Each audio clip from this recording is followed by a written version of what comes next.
Welcome to another teaching from perfectingtheworld.com.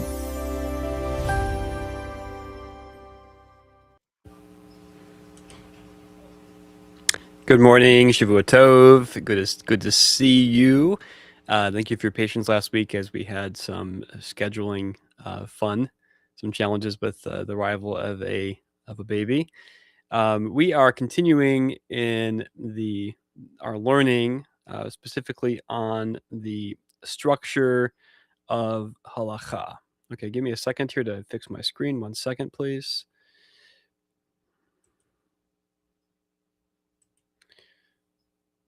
Okay, that should do it.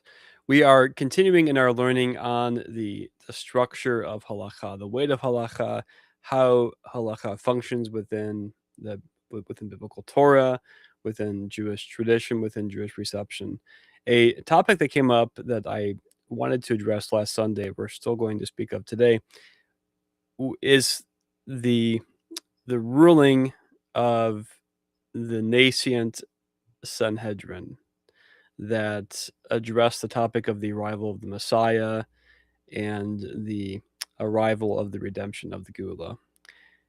We're going to speak about that specifically here as a test case to run against what we've been learning about the authority of the Sanhedrin, etc. And with that said, if you have not read Yosef's article from July 29th on Substack, I highly recommend it.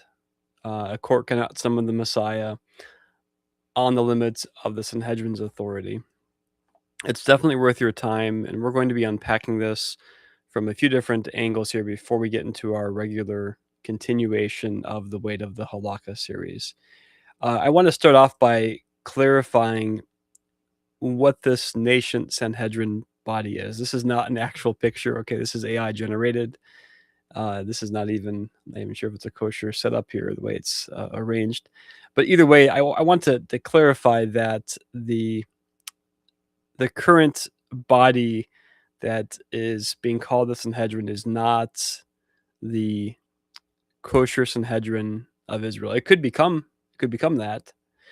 We have received within our tradition how to reestablish the Beit Din Gadol, the Sanhedrin. We know how to reestablish it. It is very possible for us to reestablish the Sanhedrin. We could do it in this next week. We could do it very quickly. It doesn't require nevuah. It doesn't require prophecy. It doesn't require a prophet. It requires consensus, and it requires consensus. That's the biggest issue, is consensus. The Gadolei, the sages, the contemporary sages of Israel, have to agree on the appointment of a single dayan, a single judge. They have to confer upon him semicha. Once that single judge has semicha, he can go on and he can appoint other dayanim, other judges. But there has to be a consensus at that level. This recent ruling, so to speak, of the Sanhedrin, to me, is screaming out that we have a lot of work to do before we can reestablish the Sanhedrin. And the reality is we should already have it by now. We should already be operating within that register. It's a bit shameful to say that we haven't reestablished the Sanhedrin, but it needs to happen, and I pray it happens within our days. And we need to reestablish not only the Sanhedrin, but the appropriate boundaries within the halakha.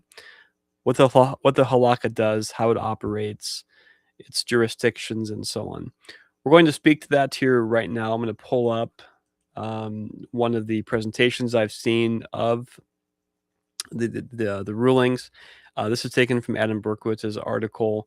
The areas in bold are the sections specifically taken from the ruling.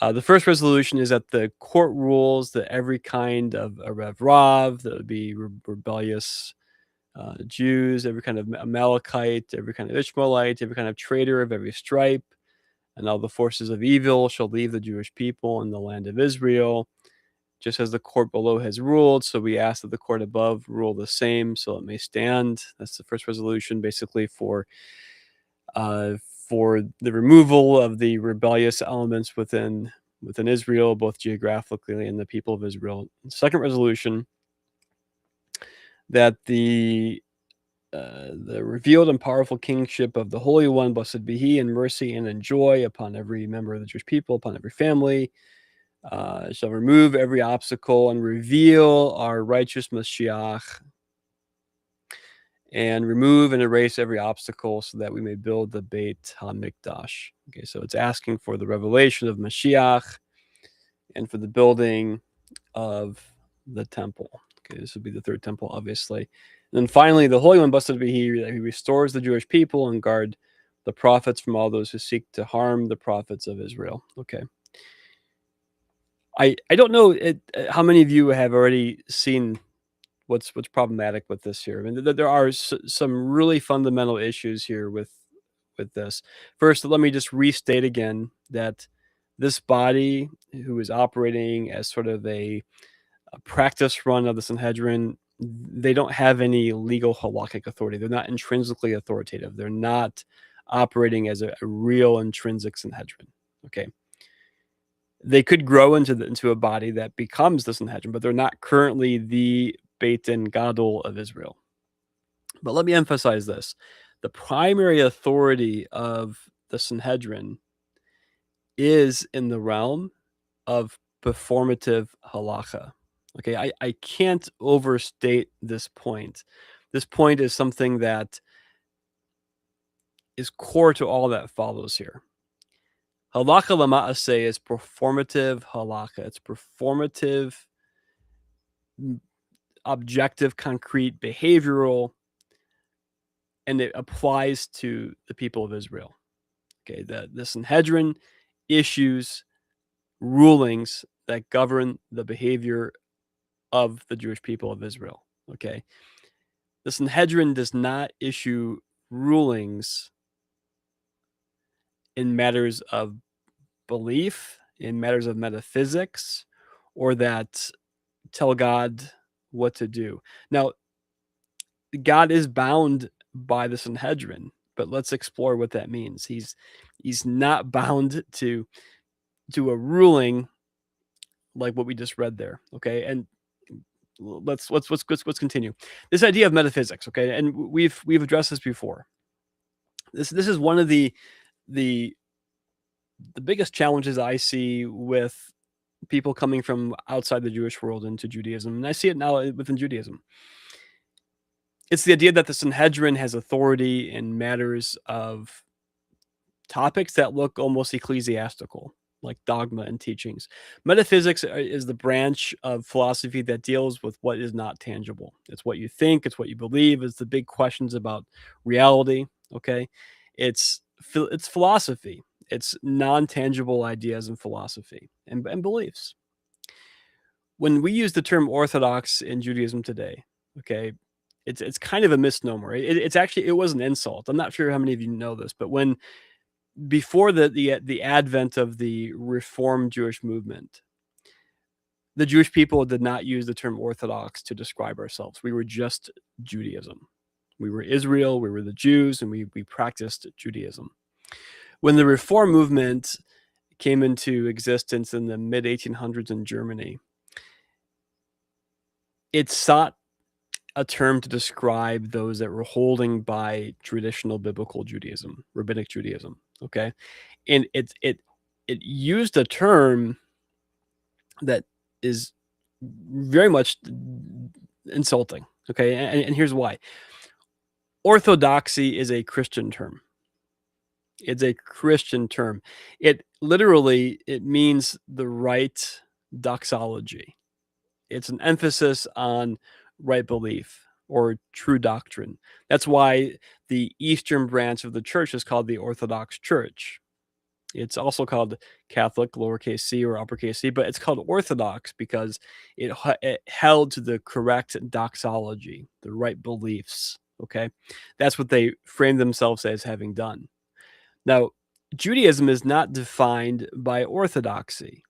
Okay, we do have core affirmations that we make, but we're defined primarily by orthopraxy. Orthopraxy is right and proper conduct. It comes from the word praxis, which means to practice. Praxis to be conducting oneself in a particular way. So when the word orthodoxy became applied to observant Jews, like I mentioned, that was meant to be an insult. That was meant to be a diminutive term. Now we've taken it on, it's become part of who we are. I personally don't like it, but when you look at this distinction, okay, it highlights what the focus is of the halakha. The halakha is not focused on dogma, on doctrine. Okay, this is what the church did. When you look at the Catholic councils, okay, the ecumenical councils of the undivided church, the 7 of them that go up to the year 754 of the Common Era, and you look at the additional ecumenical councils of the Western Church, the Roman Catholic Church, the main focus is right dogma. And what do the statements of condemnation say? They say that anyone that does not believe this is anathema, is cursed. And within this realm, you get this idea of checking the boxes of belief. Do people have the right beliefs, the right ideas, and so on, right? The halakha is dealing with ma'aseh, with actions, with things that we do, with things that govern our behavior. It's not focused on the belief box checkers. Now, Judaism has taken on a number of these attributes. Like we have assumed from the cultures that we've lived in, we've been in the Galuth, in the exile, we've been in the midst of Christian and Islamic host countries, and we have taken on some of these anxieties and concerns over beliefs. But that's not natively what the halacha is. The Sanhedrin, if you look at the rulings in the Mishnah, okay, we don't see any rulings that govern how we believe. It, it's not the focus of what the Mishnah is doing. The Mishnah is focused on behaviors. Now, you contrast the Mishnah with material that was being produced by the church within the same century, and you have a focus primarily on the right profession of belief. A heavy focus. Now, it's not just belief within the ecclesiastical documents, but it's very much focused on the right thoughts, the right beliefs, specifically as a profession of what one holds. Okay, it we don't see the full development of the Gnosticism that we see later, but we see a focus on thinking the right thoughts or having the right profession. Okay, Judaism is focused on the halakha. The halakha, if we look at the root here, halacha comes from the root halach, which means to go, to walk, to proceed. A good example of this here is Genesis 6:24, where Yithalech Chanech et Elohim wa'enenu ki lachakotho Elohim. Enoch walked with God and was not, for God took him. The idea of walking, okay, the idea of walking is what halacha entails. Additional uses here in Chumash. This is 5:30 of Deuteronomy. It says, "B'chol derech asher ziva Adonai Elohechem etchem telechu." According to all the way which Hashem your God has charged you, you shall walk. Telechu, you shall walk. And if you will surely protect all the charge that I command you to do, to love Hashem your God, to walk the lecheth in all of his ways, and to cling to him. Okay, the idea here again is the behavioral, it's the walking, it's the participation in an active, concrete behavioral prescription. So halakha is the way to go. It's the way of walking. We often will call this Jewish law. Jewish law is the received covenantal way of living the commandments. It's the received way of doing the Torah. Now, we emphasized before the difference between the halakha and the agada. Okay, the agada would be the body of ideas and concepts, the body of what sometimes can be called like the folklore, the lore, sometimes the midrashim. Quite well, actually, they quite often fall into the category of agada. These areas are not binding halakha. Now, agada can be used to support halakha, but agada itself is not intrinsically a binding reception. We saw in an earlier class, I think it was class maybe 5 or 6 of Mishnah Walk, that there are examples of agada in the Mishnah. By and large, Mishnah only has a very, very, very, very little agada. The Talmuds have a lot more of the agada. This distinction is really important, by the way, when you're looking at deciphering what's binding within Judaism. One of the mistakes that's made quite often in the Jewish world today is the treatment of agada as though it's binding in reception. The idea that a person has to affirm the full infallibility and the unquestionable truth of agada as though it's part of what was as though it's part of what was received at Sinai. It's important to make that distinction. Agada is not intrinsically binding. It's part of our inheritance. It's part of what we receive and transmit, but it is not halakha. Halakha, however, though, is focused on what's given for human performance. Okay, it is halakha lama'aseh, and what this nascent body did, what this Sanhedrin did, is give something that is not halakha lama'aseh. In fact, the items that they gave rulings on are things that the Jewish people ourselves are supposed to do. We're not supposed to ask for God to do what we're supposed to do ourselves. We don't ask God to light Shabbat candles for us. We don't ask God to protect Shabbat for us. We don't ask God to build the temple for us. We can ask God for help, but we don't issue a ruling for God to build the temple. We have to do that. That's something that's binding for us. Now, this body, this Sanhedrin, it could issue a ruling calling on the Jewish people to do teshuvah, to repent. It could have called on us to fast. It could have issued a new fast day. Like, we're under persecution as the Jewish people. This is a time of hardship. Thursdays are going to be the fasts of Israel. Okay. It could have issued a ruling for a fast day. It could have called for the removal of specific corruption within the people of Israel. It could have issued a ruling to emphasize the importance of learning the avoda of the temple. These are all things that the Sanhedrin could have done, but they didn't do. What they did rather is they issued a ruling that applies in the realm of the metaphysics. So when the Sanhedrin rules, it does bind heaven. This is an important concept.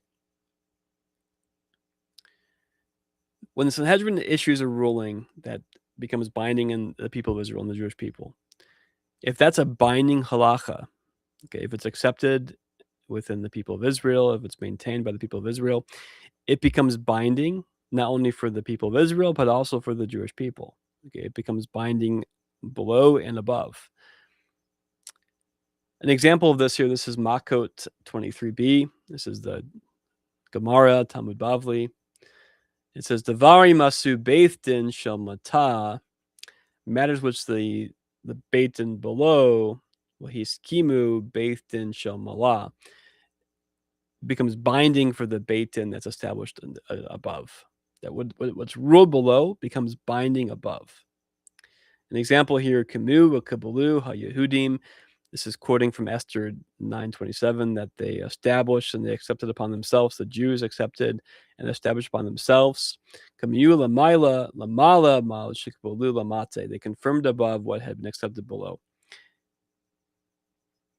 When the Sanhedrin issues a ruling and it's accepted, it becomes binding not only by the people of Israel, but also upon God. This is part of the relationship that God has to the people of Israel. This part of the covenantal binding that is so radical and so profound. It's this idea that God has a relationship with humanity through the people of Israel that makes God vulnerable. It makes God subject to our failures. It binds God. Okay. When the Sanhedrin issues a ruling directly to God, that's not the function of the Sanhedrin, okay? The Sanhedrin issues rulings upon the people of Israel, a performative halakha. And when it's accepted and becomes binding upon us, it becomes binding on heaven. Now, we just saw here from the Gemara an example of this concept. Now, here's something that's radical. I find this so profound. This is so crazy. It's crazy enough that God has bound himself in this covenantal relationship with Israel. But what's really crazy to me is that the earliest literary attestation, the earliest literary evidence of this concept, the concept that what's bound here on earth is also bound in heaven, is not in the Talmuds. Okay, that comes later. To my knowledge, there's no mention of this concept in Mishnah. I'm pretty confident of that, but that's about the year 200, right? The year 190 to 220. We don't find that concept there at all. The first time we see this concept is in the New Testament, in the book of Matthew. This is Matthew 18. Matthew 18, it gives a prescription here for when somebody offends their brother, and it's giving very much a Jewish jurisprudence. It's saying here that if your brother offends you, to go privately to that person, don't do lashon hara. Okay, this is a command in the Torah. Don't go and tell the people about the offense. Go confront that person. If the person doesn't listen, then bring witnesses with you. Okay, bring qualified witnesses with you. And then, if you look at verse 17 here, if the person refuses, bring it to the assembly. A lot of translations here will read the word church, and that's how they're translating the word ecclesia. The moment you bring the word church in there, it moves this outside of a Jewish register, and it puts it into an ecclesiastical, a church register. What is being spoken of here is the Beit Din. The assembly is a Beit Din. It's probably a local Beit Din. So there's an offense that was done, witnesses are brought, it's escalated, the person refuses to listen, and the offender is brought before the court, before the Beit Din. And then verse 18, verily I say to you, whatever things you bind that you make prohibited asur upon the earth shall be bound, made asur in the heavens, by the Beit Din of the heavens, and whatever you may loose, give a heter for, that you may permit or release, is made permissible, made mutar upon the earth. Okay, again, this is really, it's very interesting to me that the New Testament preserves the earliest attestation to this idea. Of course, the church has taken this passage here and they made it applicable to ecclesiastical structures. This is speaking specifically of Jewish jurisprudence, working in the context of a Beit Din. There's a lot of significance to this, and it's to me, it's very profound that we find this concept so developed in the New Testament. Again, the idea that when a court issues a ruling, that it binds God, it binds heaven. Okay, and that's a huge statement of God's essential nature, his vulnerability in these cases. So the court issues halakha l'ma'aseh. Okay, it is performative halakha. It's halakha for human performance. Heaven accepts the adjudication. Now, I should emphasize this is an adjudication with samicha. We're talking about dayanim, judges that have samicha. Okay, currently today, we don't have a samicha of this level. Okay, we are currently lacking it. That's what we're trying to restore with the rebuilding or the reconstitution of a Sanhedrin. But God delegated actual real authority to the dayanim, to the judges. The judges that have samicha, when they issue an adjudication, it binds not only Israel, but it binds heaven. Okay. This court, this nascent Sanhedrin, they erred not by thinking that they could bind heaven. Okay, that's not the issue. They erred because they gave a ruling that was directed upward. There's nothing performative. There's nothing performative in this that binds the people of Israel. There's no call to action. So a similar idea, and there are other texts here from the Midrashim and the Gemara We have, I believe this is from the Talmud Bavli. Rabbi Halafta ben Dosa taught that wherever three sit in judgment, that Hashem stands in their midst. Okay, that's very similar to what we see in the passage from Matthew. It's really quite interesting. This is actually, sorry, this is Mishnah Perkei Avot. Okay, I stand corrected. This is Mishnah Perkei Avot 3:6. This is from the Mishnah. Of course, this is Agada. It's not speaking here of God accepting the ruling, but it is worth noting that that this idea is also present in the Mishnah too. Okay, let's continue on this. We've spent some time on these passages here. The idea that the Torah was given as a deposit to Jacob, to the people of Israel. It's Torah, Ziwa Lanu Moshe Morosha Kehilath Yaakov. That the Torah that Moses commanded us was the inheritance of the congregation of Jacob. And Hashem declares his word to Jacob, his statutes and his judgments to Israel. He has not done so with any other nation. The revelation of Torah, okay, and the way it was given to the people of Israel, I'll say it again, is a profound expression of God's desire to be bound and vulnerable to Israel's agency. It's profound.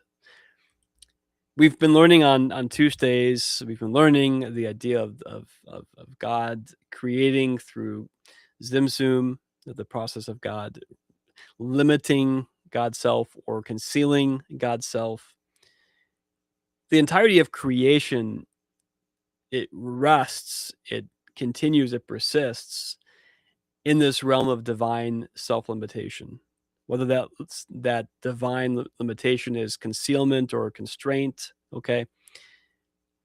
We exist because of this constraint, okay? And this is where God, in binding himself to Israel, has made himself vulnerable to Israel's agency, to our failure.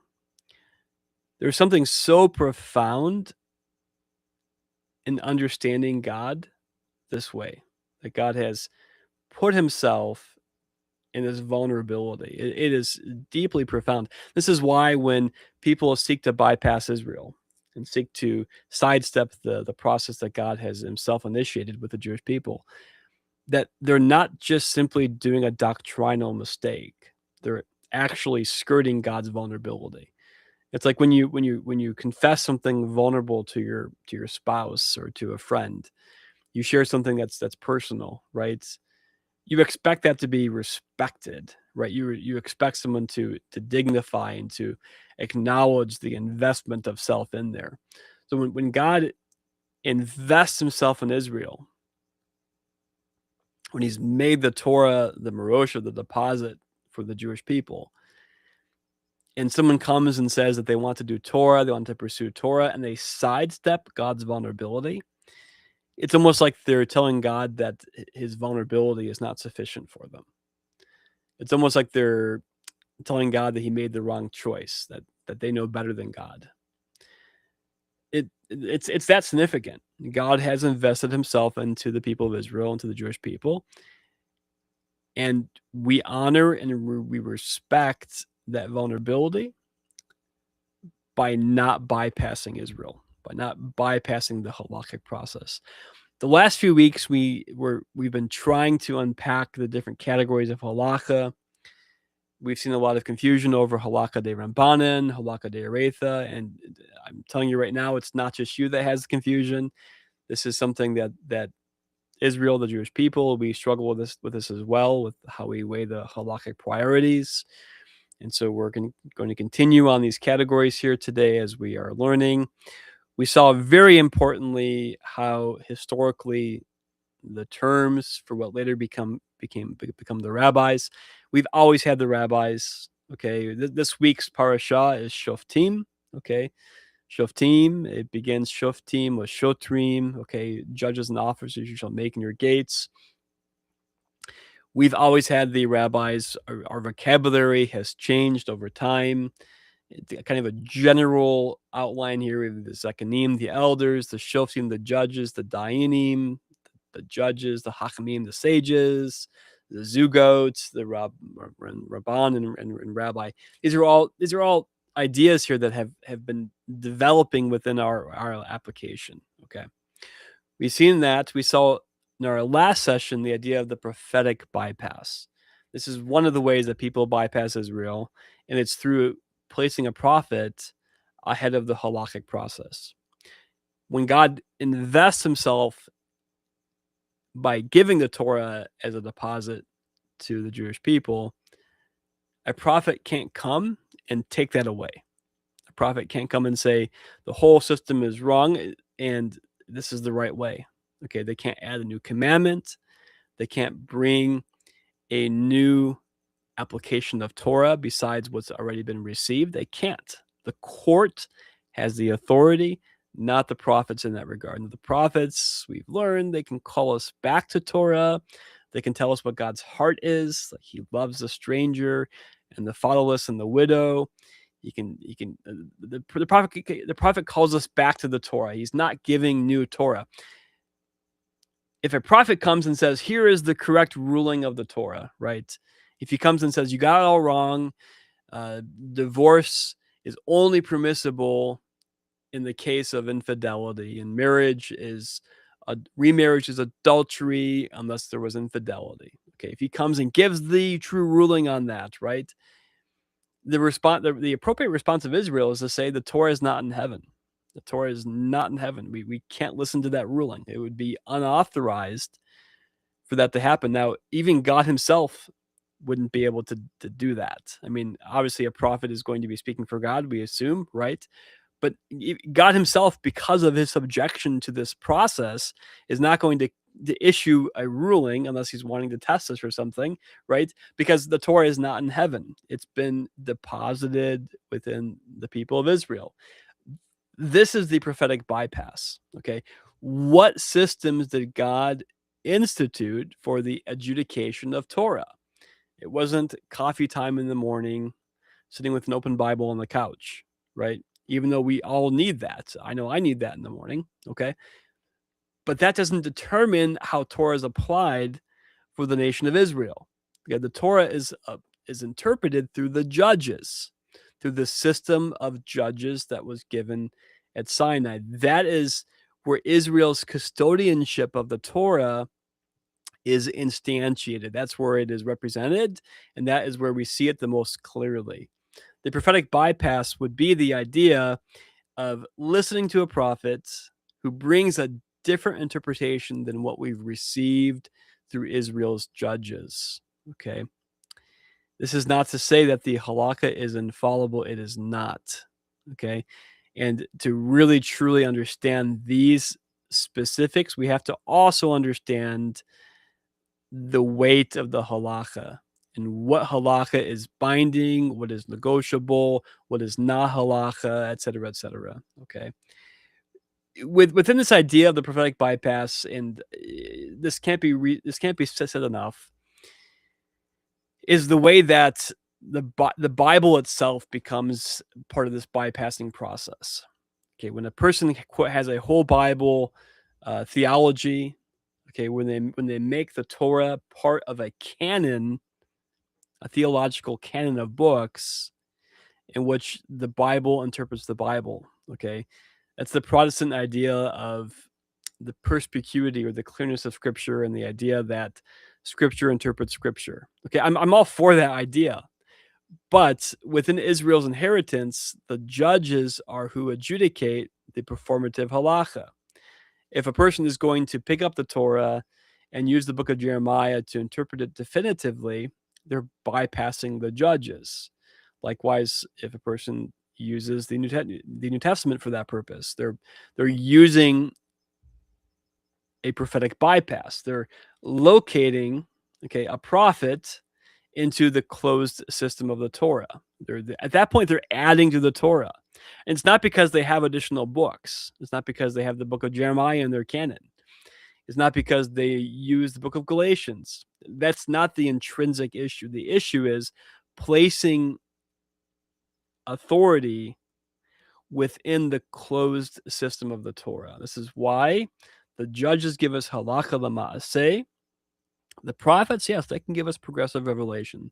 They can reveal new knowledge about God. They can speak to things that we didn't know beforehand. They can reveal new aspects about what's coming or what was in the past. Okay, but they're not giving us the Torah. They're not giving us halakha l'maaseh.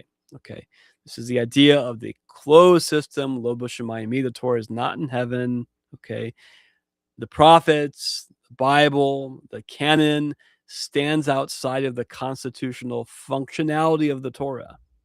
When I've said before that the Messianic world has yet to accept the Torah, okay, I mean it. They have the Torah behaving as part of a canon. They have yet to even define the Torah correctly.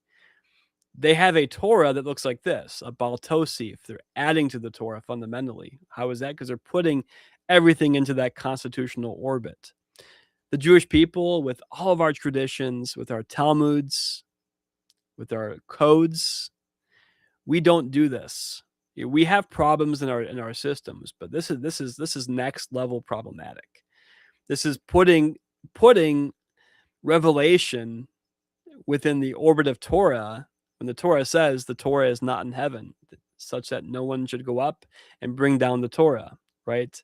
This is why it's so important. This is why also within our systems we have this huge distinction where the Torah says, Lo tosifu al hadavar asher anokim mitzaveh etchem. Do not add to the Torah that I commanded you. We keep our categories of halakha separate. Okay, the halakha de-rabbanan is the authority of the judges as themselves. The Halakah De-oraita is the authority from Sinai.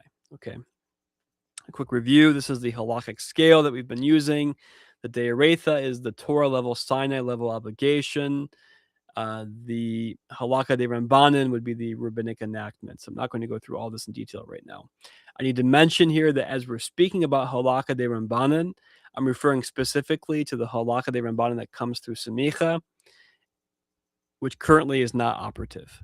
We have halakha that acts like halakha de-rabbanan, but it is not currently operative.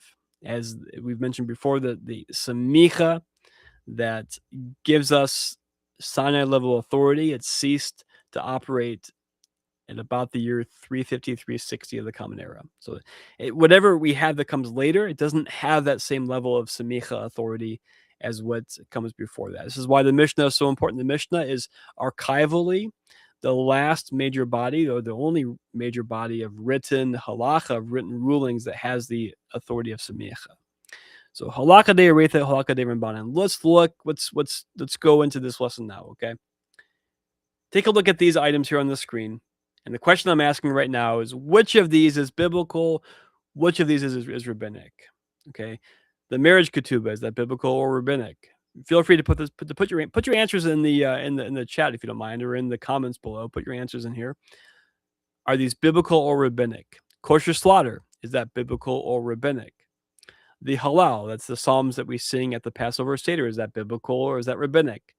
Not driving on Shabbat, is that biblical or rabbinic? Shabbat candles and the 4 fasts of Zechariah 8, are those biblical or rabbinic? Please put your answers in the chat. I want to clarify a really important piece of vocabulary. When I say biblical, I don't mean that it exists in the Bible. This is a huge vocabulary distinction that needs to be understood. When I say biblical, I'm referring to halakha de-oraita. That is, it comes from the authority of the written Torah. It comes from the authority of the Chumash. Okay. When I'm saying rabbinic, I mean halakha de-rabbanan. Okay, which is different than the halakha de-oraita. We're going to clarify some of these terms because they're really important as we go forward. Here are the answers. Okay. And this highlights the importance of this vocabulary and why it's so important to distinguish this. The halal at Passover. Okay, we also say on Rosh Chodesh, but we are referring to the Passover Seder. Okay, it's in the Bible. It's Psalm 113 to 118. For those that revere the New Testament, it's in the Gospels. Okay, it is a rabbinic practice. Okay, even though, quote, it's in the Bible, it's a rabbinic practice.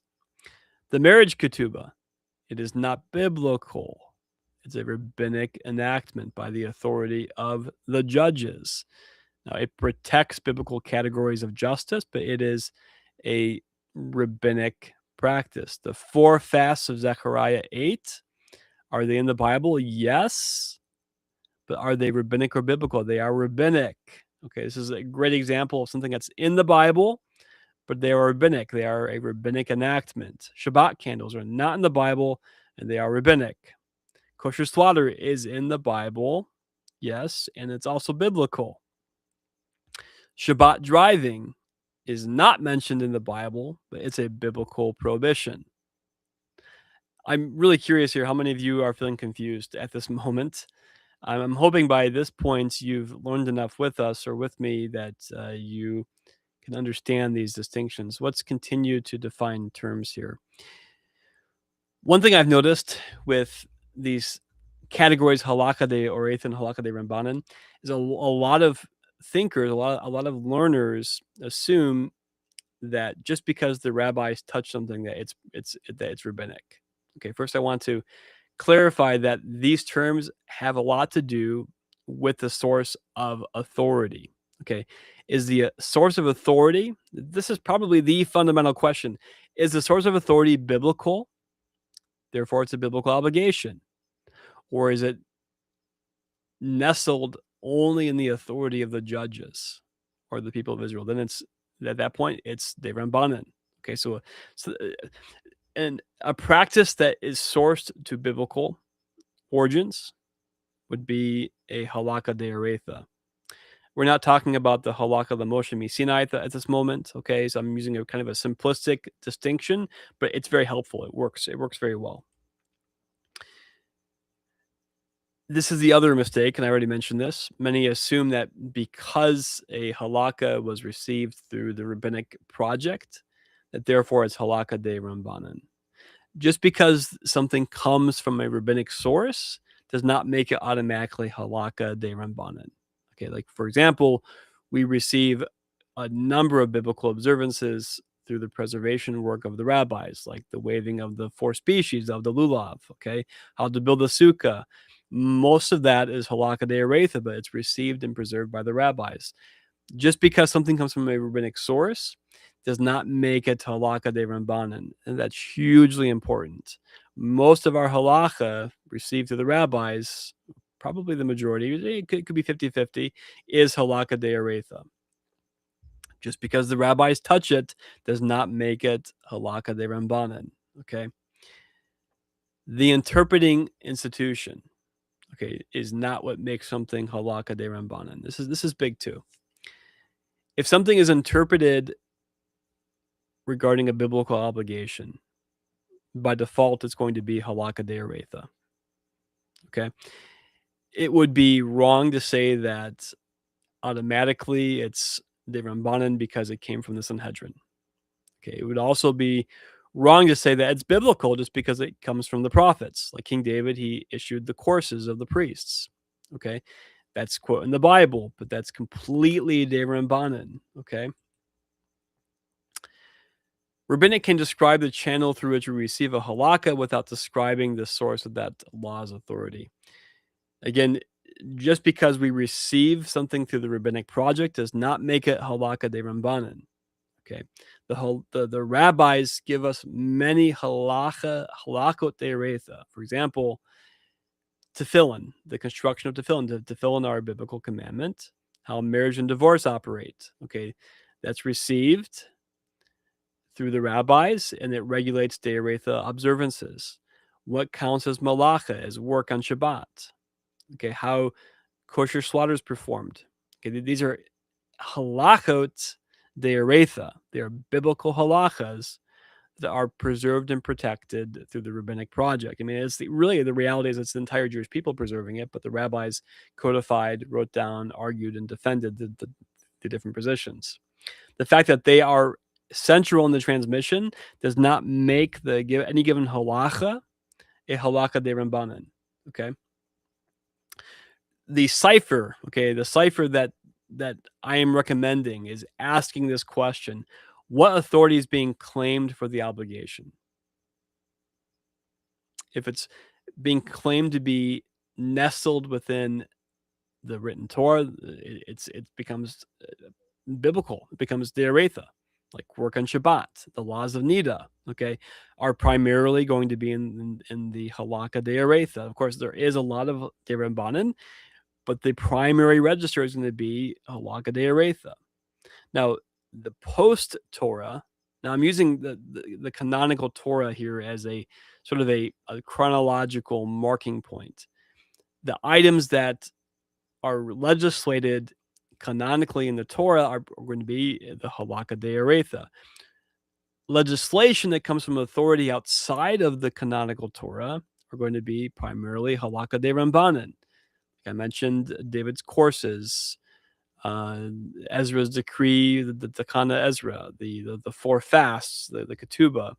These are all examples of Halakah De-rabbanan, as are the following. These are all examples of Halakah De-rabbanan. We have the biblical. I should not use the word biblical. This occurs in the Bible, in the Hebrew Bible, the festival of Purim. Okay, this is De-rabbanan. The traditional fasts are De-rabbanan. They exist in the text of the Bible, but they're not from the Torah. The priestly courses, okay, likewise, these are De-rabbanan. I'd like to point out the fact that it says that David made these commandments. It says mitzvah David, the commandment of David. Okay, again, these are De-rabbanan. They are in the Bible, but they are De-rabbanan. Okay, let's look at an example. That we're gonna look at two examples that will unpack these distinctions in real time. The first one we're going to look at here is basar bechela. This is the prohibition against meat and dairy. Okay, we have a biblical commandment repeated 3 times: Lo tevashel gadi bechela v'imo. Do not see the kid in his mother's milk. At some point, we'll go into a canonical Torah study for why this is a biblical commandment. There is a biblical commandment. It's biblical. It's from the Bible. It's from the Torah. It's from God, a command against eating meat and dairy together. Okay. So a question we have here, okay, we have a number of prohibitions in the Torah regarding food that give allowances for the same substance that's prohibited as food to be used for other purposes. Leviticus 7:20-24 says that chelev, the forbidden fat, can be used for other purposes. 14:21 of Deuteronomy says that nevela can be used for other purposes, but not eaten by an Israelite. How do we know if something can be used for other benefits if it's also prohibited? Okay, this is from Mishnah Torah. This is Mishnah Torah Malachot Asirot, the forbidden foods. It says that whenever the Torah says "do not eat," you shall not eat, they shall not eat, it shall not be eaten. The intent is that it is forbidden both to partake and to benefit from the forbidden entity. Okay, unless a verse says explicitly, like with regard to nevela and with regard to chelev, the forbidden fat, unless it says that otherwise, it's assumed that it's prohibited to benefit from it. Al pei shemua, according to tradition, it is permitted to benefit from it. Okay, as is the case regarding the teeming animal, swarming animal's blood, a limb from a living animal, and the sciatic nerve. For according to oral tradition, is permitted to benefit from all these prohibited items, even though we cannot eat them or taste of them. The reason why I brought this up is because the prohibition against basar bechelev is not only a prohibition against eating, it's also a prohibition against benefit. We're allowed to benefit from nevela. I can give nevela to my dog, okay? But I can't give basar bechelev. I can't give the meat and dairy mixture that I made by accident to my dog to eat. Okay, this is a prohibition not only against eating, but also against benefit. Okay, let's look at the De-rabbanan and the De-oraita at this point. This is Mishnah Chulin. It says, Chaya wa'of einam min haTorah. The wild animal, the chaya, and the oaf, the fowl, are not included in the prohibition against basar bechelev, meat and dairy. Okay, this is Mishnah Chulin. This is the Gemara on this. This is b'makomo shel Rabbi Yossi HaGalil in the place of Rabbi Yossi the Galilean, hayu ochlin basar of bechalev. They ate chicken Alfredo. Okay, in the place where Rabbi Yossi the Galilean was, they had no prohibition against the flesh of a bird and dairy. They would eat poultry and milk. Okay, this is an important distinction. As I think most of you know, today the Jewish people do not eat chicken and dairy. We don't eat chicken Alfredo. My wife makes a very mean dairy-free chicken Alfredo, right? Or she makes multiple items like that, but without any dairy, without any milk. Okay, with milk alternatives. But we don't eat dairy and fowl today. This was not always the practice. Okay, in fact, it says very clearly that this is not prohibited from the Torah. This was something that was weighed in by the sages to prevent the people of Israel from making the mistake of seeing the allowance for chicken and dairy, or fowl and dairy, as an allowance for meat and dairy. This is also from the Mishnah Torah. This is Ma'achalot Asurot. This should say Mishnah Torah up here, not Mishnah. I do apologize. It says, similarly, the meat of a wild beast and the meat of a fowl together with the milk of a wild beast or the milk of a domestic animal is not forbidden according to biblical law. Okay, min haTorah, from the Torah. So therefore, for example, biblically speaking, a person could take the milk of a cow, make it into a cheese, and eat it on venison, okay, on deer. Okay, biblically, min haTorah, that is not prohibited. Okay, therefore, it is permitted to cook it, and it is permitted to benefit from it. It is forbidden to partake of it according to rabbinic law. Okay, it says, "Wa asur ba'akila," it's prohibited to eat it, medivrei sofrim, according to the words of the scribes. It's interesting that this is one of the Rambam's primary ways of identifying rabbinic law is medivrei sofrim, according to the words of the scribes, so that people at large would not be negligent and come to violate the scriptural prohibition against milk and meat and partake of the meat of a kosher domesticated animal cooked in the milk of a kosher domesticated animal.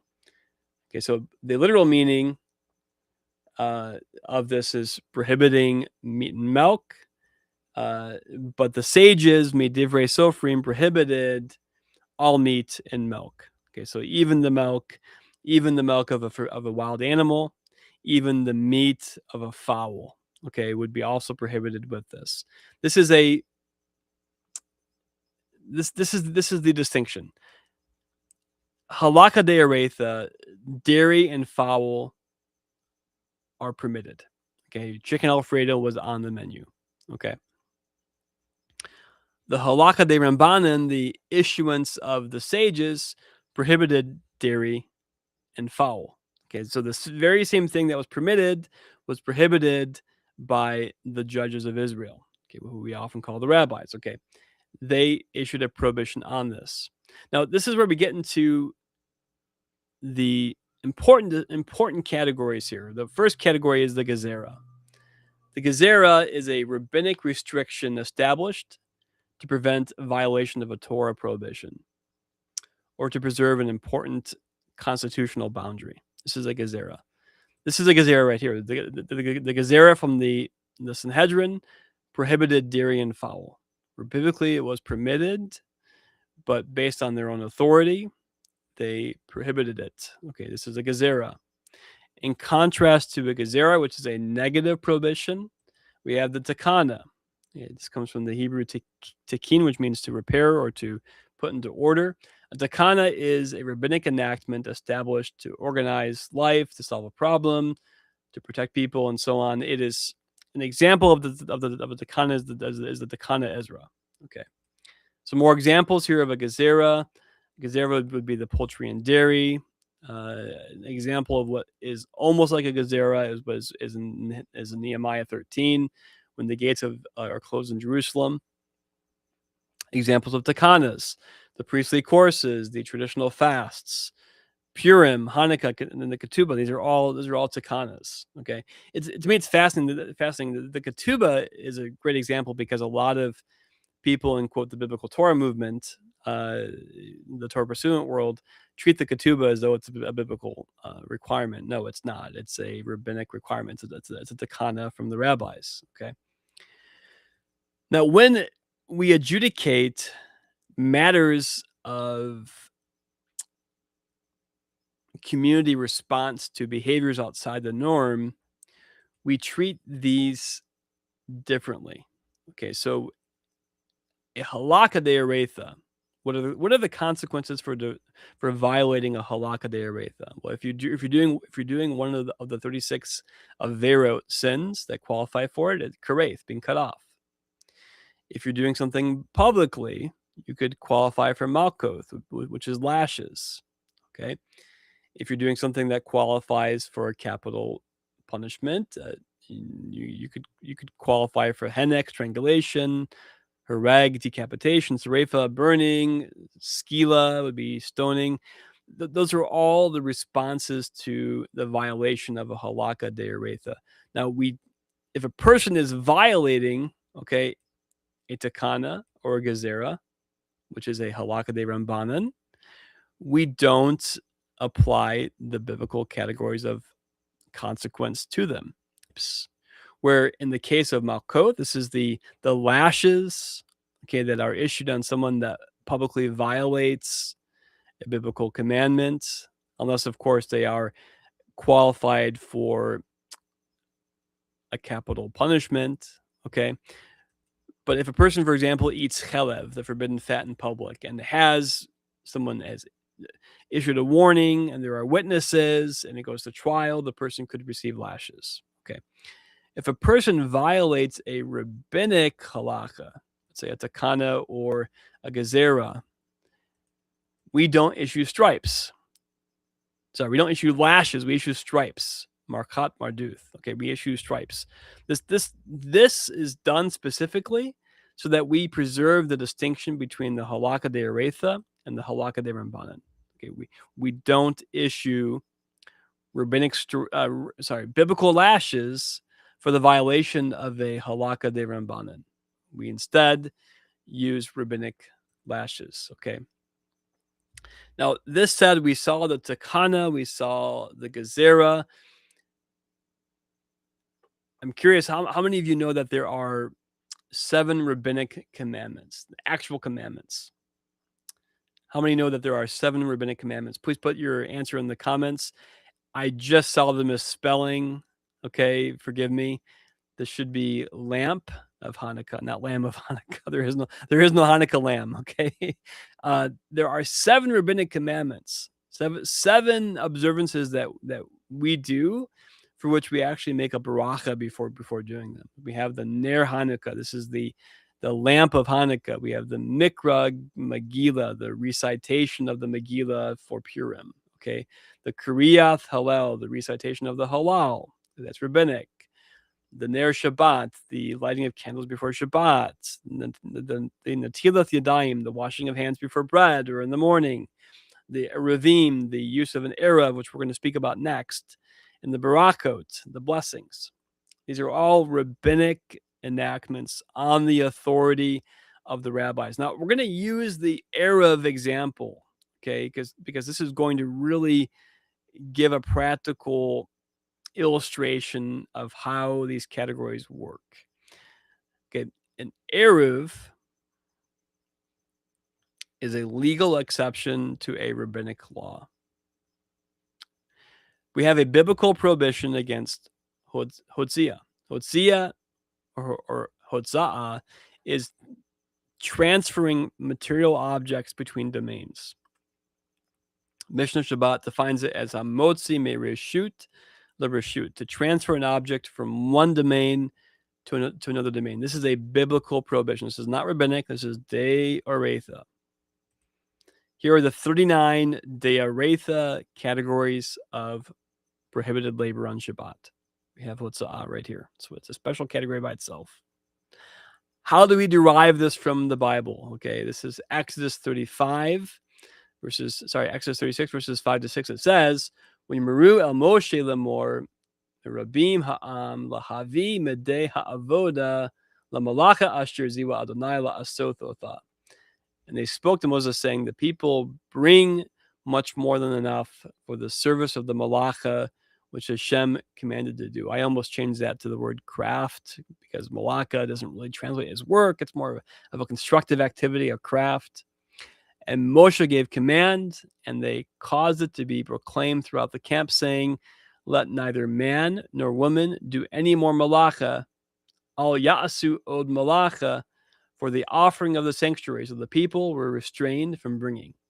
Wakale ha'am mehavi. This word here, wakale, by the way, is the same word used in Genesis 2:1, where it says that God completed his work. Okay, it's a very deliberate use here, by the way. And it says here, al ya'ase od malaka, that they did not do any more of the malaka, of the craft. What specifically did they stop doing? Mehavi, they stopped bringing things to the sanctuary, bringing things for the building of the sanctuary. That specifically is being called a malacha. It's being called a craft. It's being called an exercise of dominion. For those who have learned before with us, the word malacha comes from the same shoresh, the same root as melech for king, and malach for messenger. When a person is doing a malacha, they're exercising dominion within the world and exercising their world transforming capacities as the image of God. Okay, so specifically, the prohibition was against transferring objects. The malaka was the transferring of objects. Now, it says here in the text, mehavi. Okay, this comes from bo'o, which means to come or to bring. The Hebrew category that we've received is hotza'ah, okay, to go out, from the word yetze. What I'm proposing here is that these are literary synonyms. They have overlap. They are different words, but they also overlap. But I want to show you where these words come together in the book of Jeremiah 17:20-21.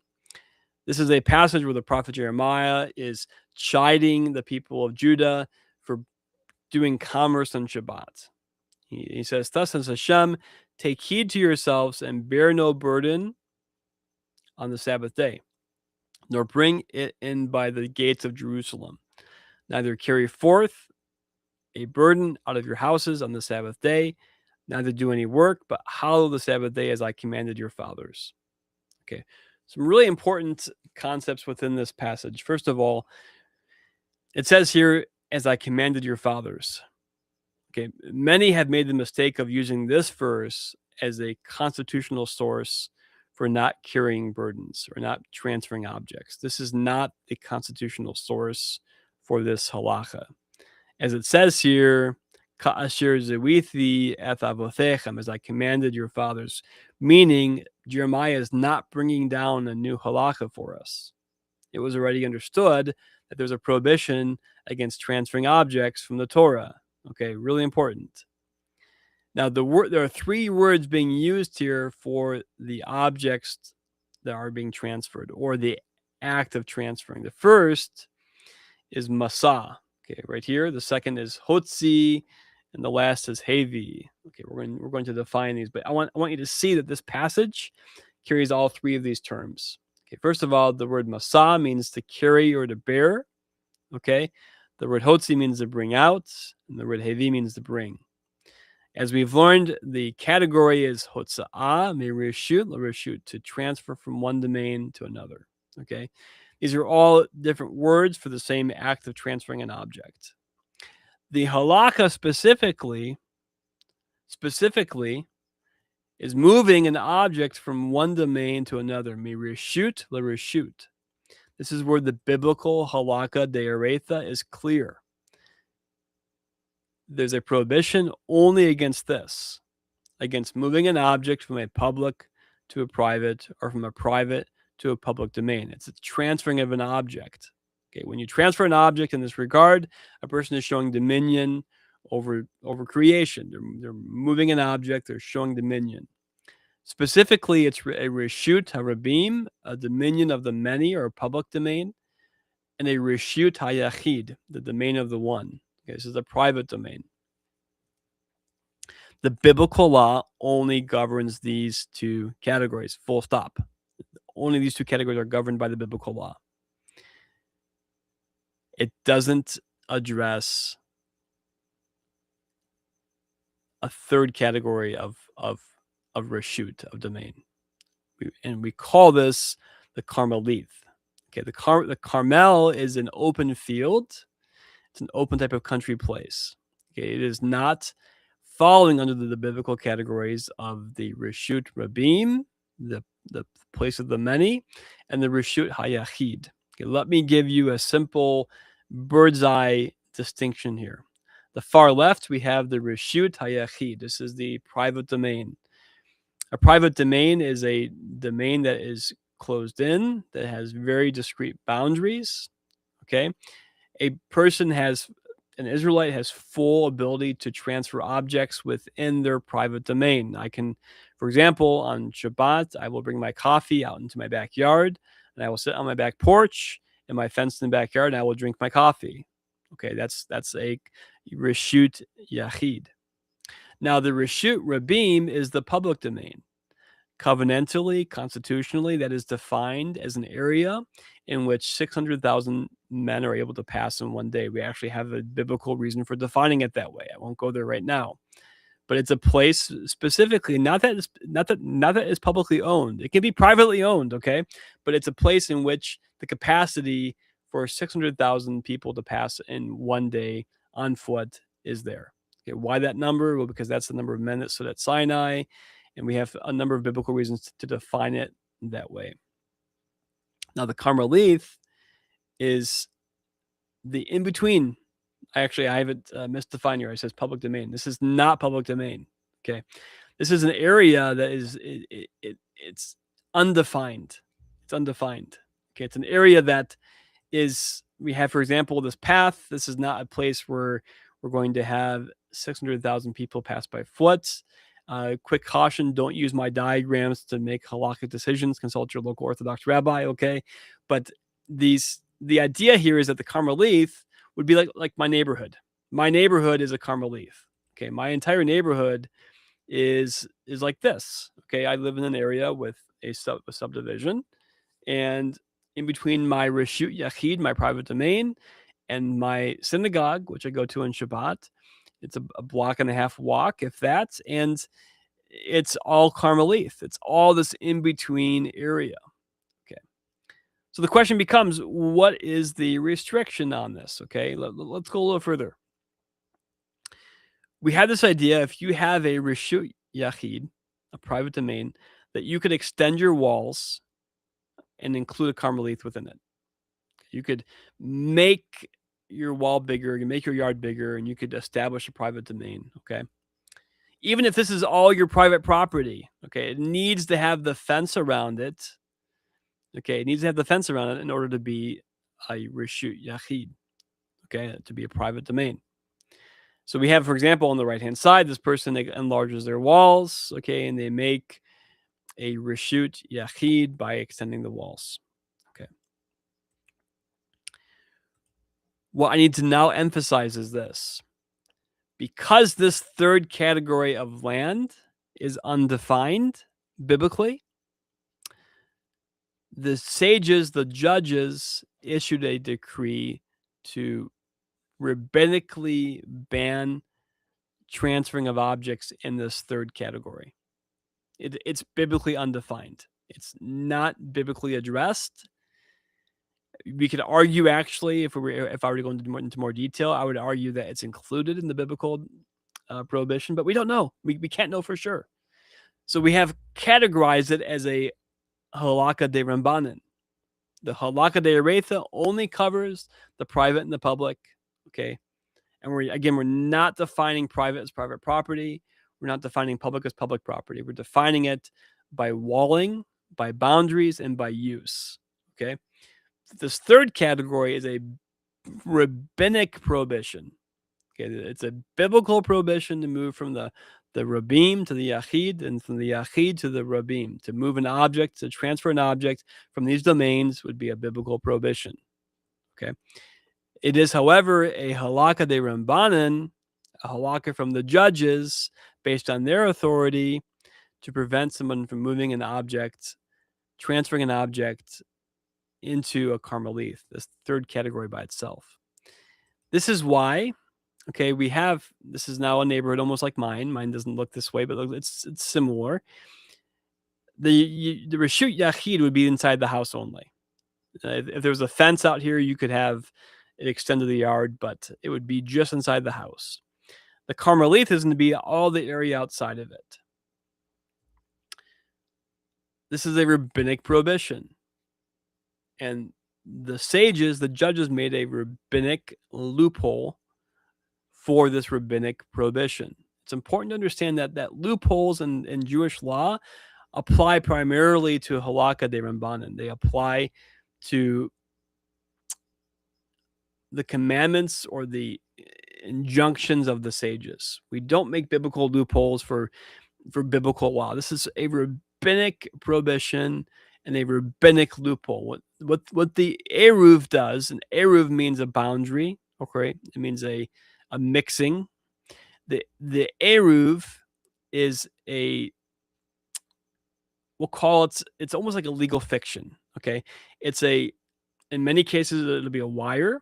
Okay, that's put up around an area that is a carmelith. This is a carmelith by default, and the wire is put up, and there's a shared food source within that area. And this allows, for example, you see a lady here who's pushing a stroller on Shabbat. This allows her to transfer objects from her private domain into the carmelith. This cannot be used to transfer objects into a public domain. This is really important. This would be an invalid eruv. This is a debate that happens quite often within Jewish communities. We have here the Reshut Rabim, this highway. Okay, it easily has the capacity to allow for 600,000 people to pass by foot in one day. If an eruv is made, okay, that covers the entirety of this area, including this area through which you could have 600,000 people passing foot. Okay, the eruv cannot include a reshut rabim, a public area. When it does, it's pasul. Pasul means it's invalid. Okay. So now let's look at an example in Mishnah of this in practice here, the eruv in practice. This is Mishnah Eruvin 6.2.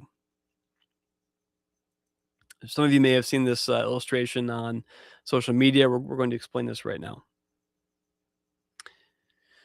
It says, Amar Rabban Gamaliel, Rabban Gamaliel said, Ma'ase but Zodoki Echad, there was a Sadducee, Shahaya Dar Imanu B'mavo B'Yerushalayim, who is dwelling in the alley of Jerusalem. But Amar Lanu Abba, and father said to me, Maharu v'hotziyu et kol hakelim lamavo. Hurry and place the kalim, the vessels, in the alley. Ad shelo yotze v'ya'aser aleichem. Before he, the Sadducee, comes out and forbids you from doing it. I'll explain why. Rabbi Yehuda Omer Balashon Acher. Rabbi Yehuda said in different words, Maharu wa'asu zerechem b'mavo. Hurry and do your needs in the alley. Ad shalo yotzi v'ya'aser aleikem. Before he comes out and he forbids you. Some important items here. First of all, it says Abba. Who is this Abba? Well, first, let's back up. Rabban Gamaliel here is most likely Rabban Gamaliel II. Okay, he was the first Nasi, the first head of the Sanhedrin of Yavne, of Jamnia going forward. Abba would have been his father. His father would have been Rabban Shimon ben Gamaliel. Gamaliel the first would have been the teacher of the Apostle Paul. So you can kind of see the connections here with this. What we have happening here's the story. We have a Sadducee who is sharing an alley, living in Jerusalem, sharing an alley with Rabban Gamaliel, who's growing up. Okay, the Sadducee is doing this. Okay, he is trying to prevent the creation of an eruv. Okay, this is Rabban Shimon ben Gamaliel. He's trying to do what's called establish a hazakah. A hazakah is the establishment of a legal precedent. It's almost like an eminent domain. By showing that you own something, showing that you have possession of something, it shows that it is your domain. How is he trying to establish a hazaka? He's trying to establish a hazaka by putting kalim, vessels, in the mavo, in the alley. Okay, because right now this mavo is a carmelite. It's an in-between spot. Rabban Gamaliel is the child here. Okay, he's Gamaliel the second. He's placing kalim, vessels, in the mavo, in the alley. Why? Because by doing so, they're establishing this as part of their domain. This allows them to extend an erev within the alley. Now, the Sadducees did not accept the whole concept of the erev. For them was completely off the table. They did not accept it. Apparently, they did this. They saw the third category as being biblically prohibited. The rabbis, because we are so strict on separating halakah de-rabbanan and halakah de-oraita, did not allow us to slide into this category. So we keep it separate. So what the Sadducee is doing is this. He's trying to do a batil reshut. He's trying to nullify their hazaka. He's trying to nullify their use of the alley as their property. Okay. And how's he doing that? By placing his vessels out there, and in so doing, showing that he owns it, therefore preventing them from using it as an eruv, as a territory. There's a lot in this particular learning, but one of the things I want to point out is that the sectarians of Israel often rejected the idea of the eruv. They rejected it, and they would often categorize this third category of property, the Carmelite, as biblically prohibited. Okay, by doing so, they blurred the boundaries between the halakah de-rabbanan and the halakah de-oraita. They put it all in the category of the halakah de-oraita. That was going too far.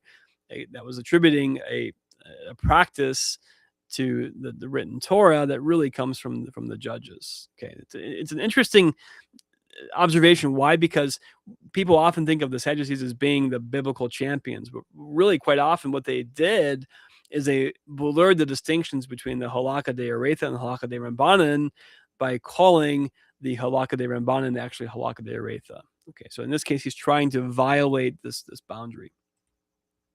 So the question here, as we're wrapping up, is why do we make a baracha for these rabbinic commandments? Why do we have a baracha for a halakah de-rabbanan?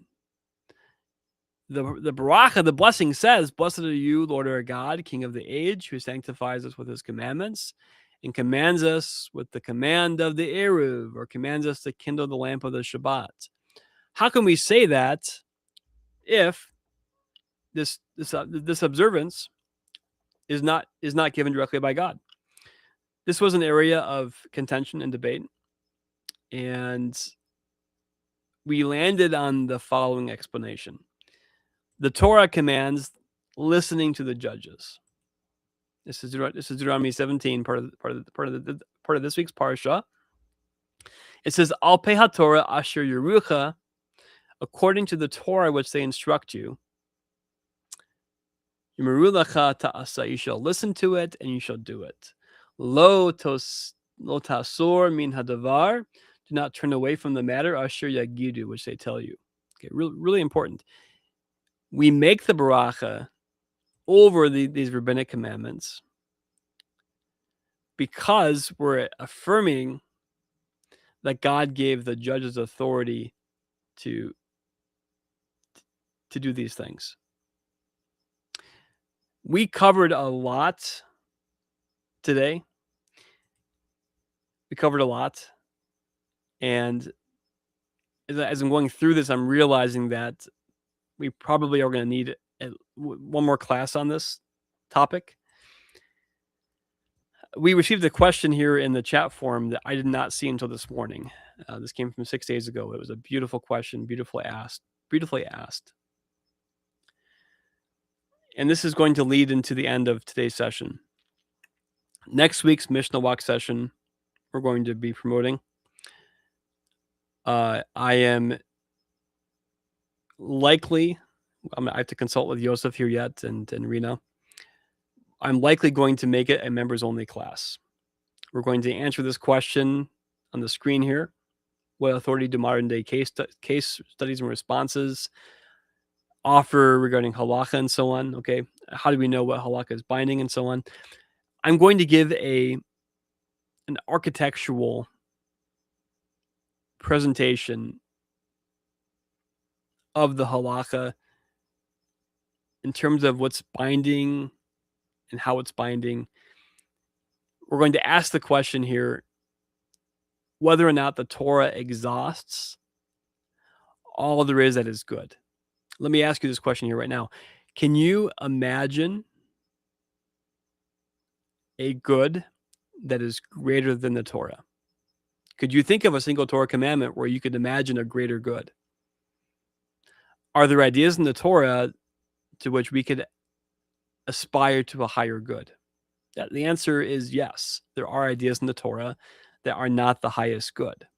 Slavery, polygamy, the captive of war. There are examples in the Torah where we can envision in our cultural milieu, because of the development and the influence that the Torah has had on us, we can envision a greater good than what's currently present. I'd like to address some of these topics in the security of our private learning group next Sunday. I'm going to be promoting this, or you are going to need to be invested in this community to hear what I'm going to be sharing. I'll be sharing what I call the T4 model of halakhic authority. It's architectural. It is beautiful. It is design exquisite. And it's going to break up the categories of what's binding, etc. I'm not going to give the name of the model just yet because I want to give it in the context maybe of a post coming today or even in the class. I'm not sure yet.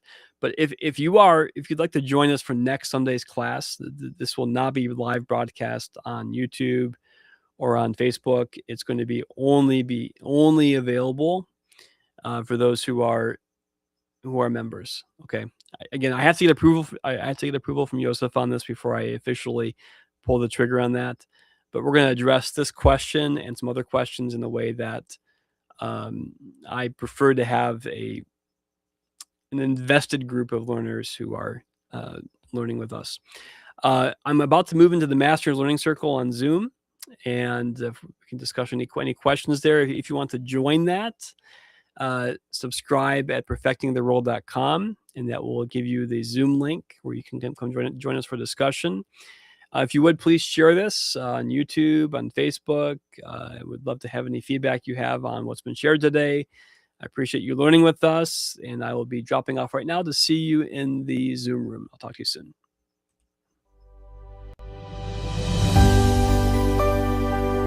Join the perfectingtheworld.com community today.